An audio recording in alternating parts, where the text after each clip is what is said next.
네, 한 주간의 고양시 소식을 정리해드리는 고양신문 뉴스체크 5월 넷째 주 소식이고요. 이제 지방선거를 한 열흘 앞두고 선거 소식 중심으로 이렇게 보도를 해드리겠습니다. 6일 지방선거 소식입니다. 고양신문 주최 시장후보 초청토론회가 열렸습니다. 최근 고양시장 여론조사 결과들 짚어드립니다. 시도의원 후보들 각양각색 선거운동에 대해서 살펴봤습니다. 네, 이어지는 사진 한 장 뉴스. 기후위기 시민회의 TF가 기후위기 경고 퍼포먼스를 펼쳤습니다.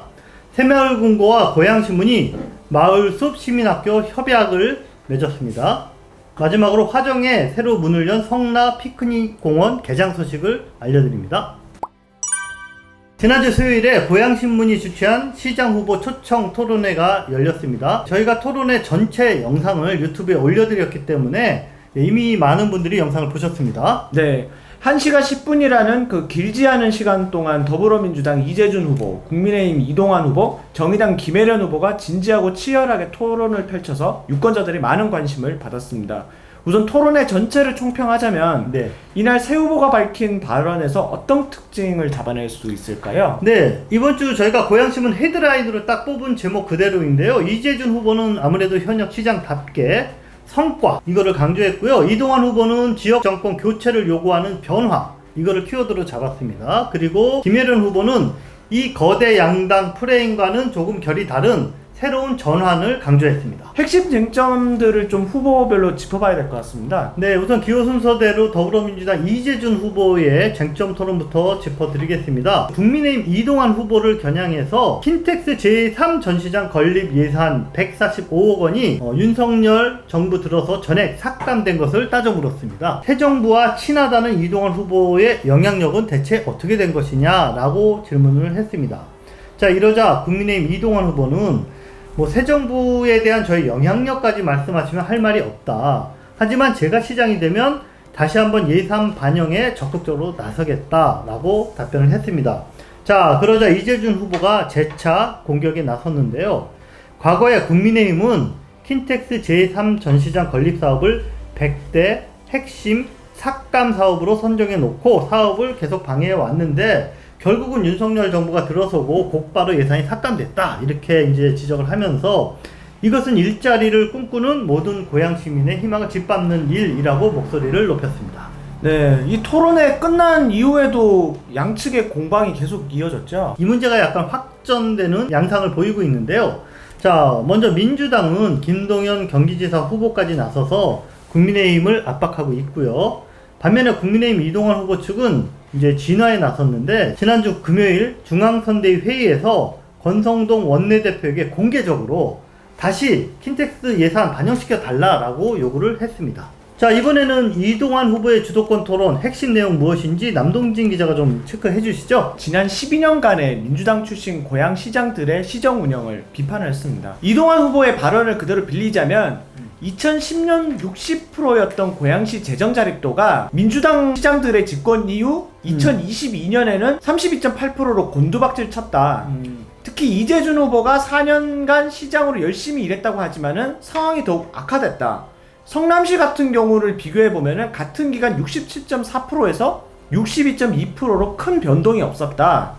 고양시만 이렇게 큰 하락을 보였는데 이유가 무엇인지 해명해야 된다 이렇게 말했습니다. 지난 12년간 민주당 고양시장이 집권을 했는데 그동안 고양시가 망가진 거 아니냐 이런 주장이죠. 이 성남을 제외하고 우리처럼 큰 도시 수원시랑 용인시, 창원시, 광주광역시 이런 데 대부분의 재정 자립도가 20-30%대 수준밖에 안 된다. 다른 대도시들도 고양시와 큰 차이가 없다 이렇게 말했고요. 또 기업 본사가 들어와야지 세외 수입이 발생해서 재정 자립도가 올라가는데 이 기업 본사가 들어올 수 있는 자족용지 내가 만들었다. 민선 7기 시절에 이렇게 착착 되고 있다.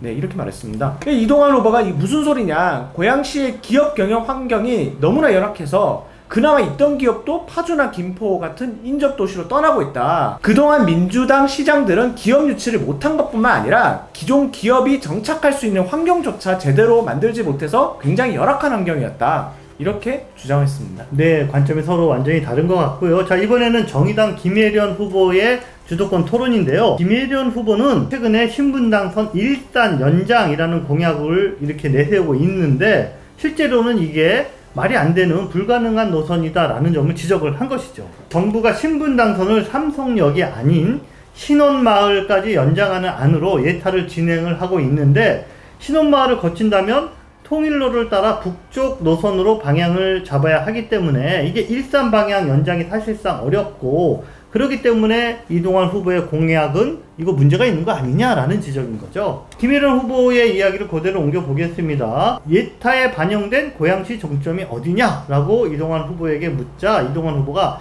삼송이라고 대답을 했습니다. 그러자 재차 김혜련 후보가 삼송이 남삼송과 북삼송으로 나뉘어져 있는데 어딘지 정확히 찍어보라 라고 이야기했더니 이동환 후보가 삼송역이다 라고 답변을 했습니다. 이 답변을 듣고 김혜련 후보가 자, 그러면은 그건 잘못 알고 있는 거다. 오세훈 서울시장이 신분당선 시점과 종점을 용산과 신원마을로 명기해서 기재부에 예타를 의뢰했다. 그거 모르고 있었던 거냐라고 재차 추궁을 했습니다.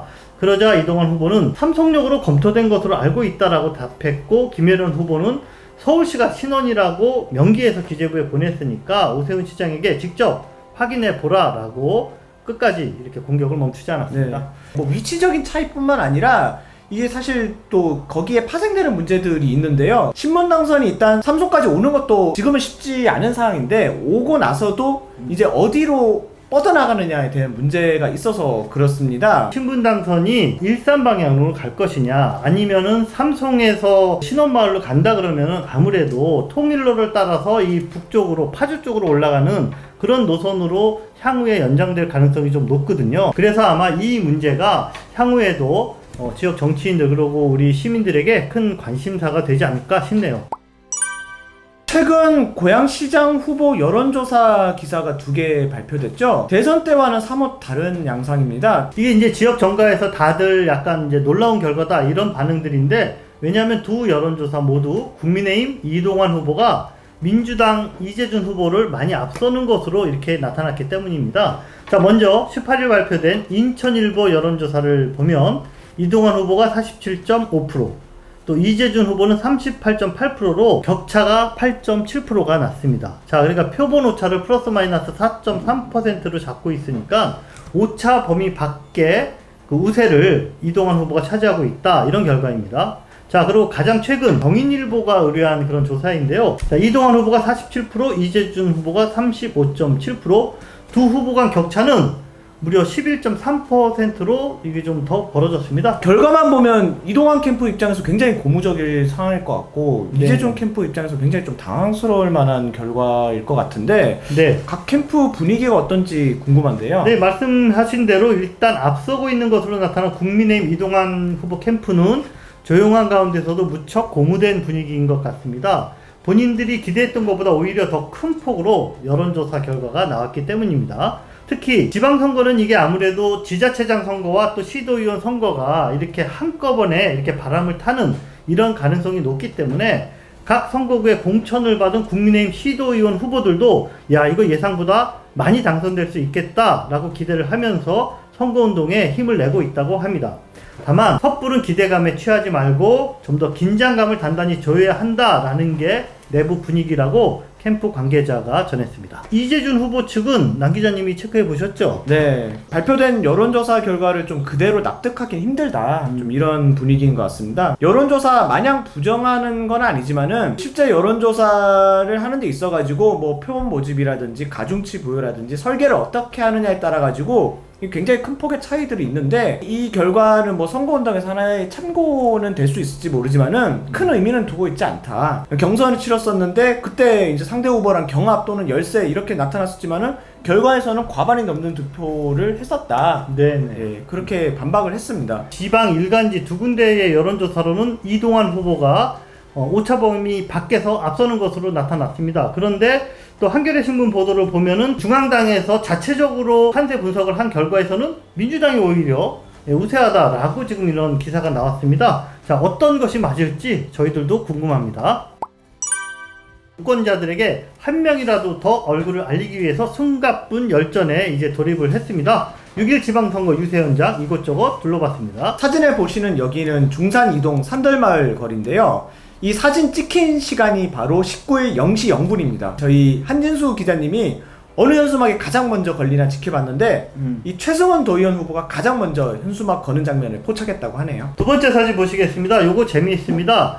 지난주 덕양교 내유동의 벽제농협 육묘장인데요. 이곳에서 한해농사 풍년을 기원하는 이런 풍년 기원제가 열렸는데 각 당 후보들이 유세 점퍼를 입고 단체로 절을 하는 이런 모습입니다. 자, 유권자가 있는 곳이라면 어디든지 달려가서 절을 하고 싶은 게 아마 요즘의 후보자들의 마음이 아닐까 싶습니다. 네, 그렇죠.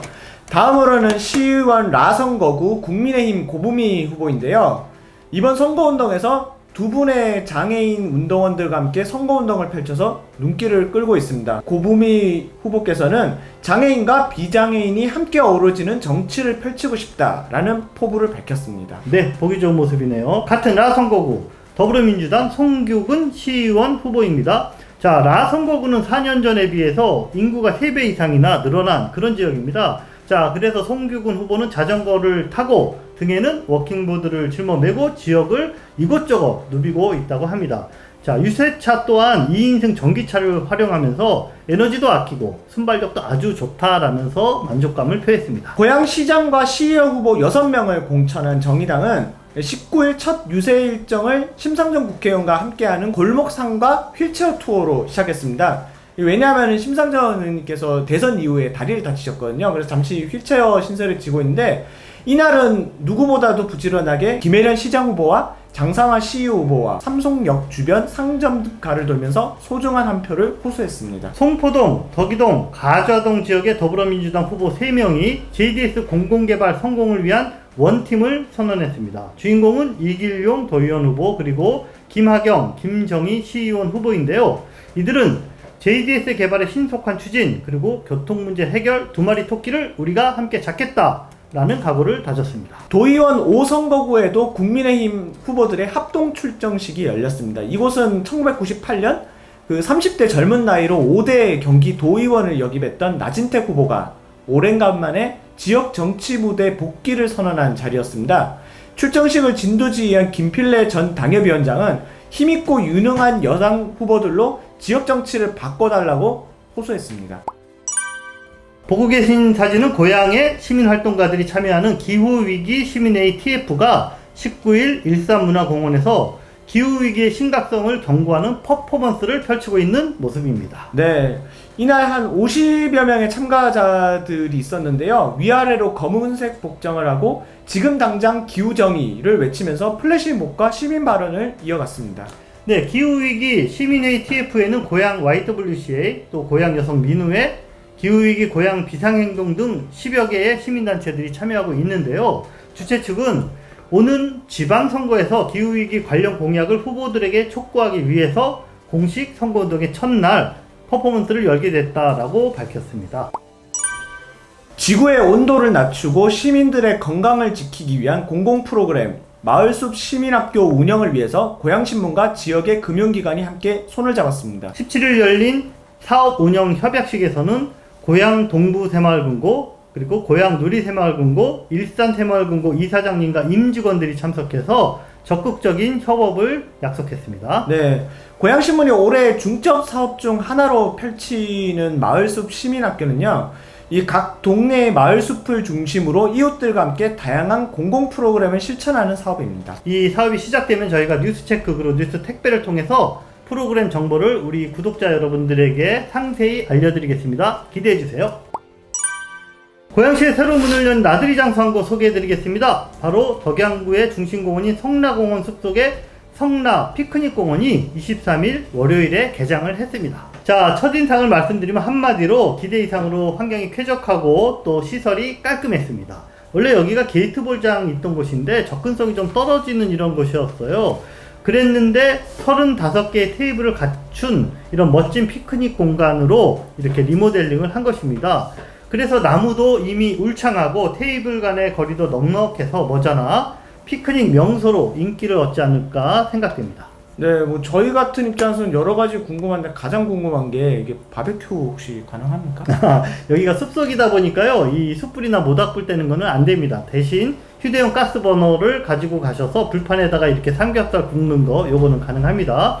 네, 관리하는 분들이 상주한다고 하니까요. 안내를 따라서 안전하게 즐기시면 되겠습니다. 성남 피크닉 공원은 고양시에서 운영하는 거기 때문에 사용료는 따로 받지 않습니다. 다만 6월까지는 시범 운영 그냥 일반 개방을 하고 7월부터는 오전, 오후, 사전 예약을 꼭 하셔야 이용이 가능합니다. 네, 주차장도 잘 정비되어 있으니까 승용차를 가지고 찾아가시면 되겠습니다.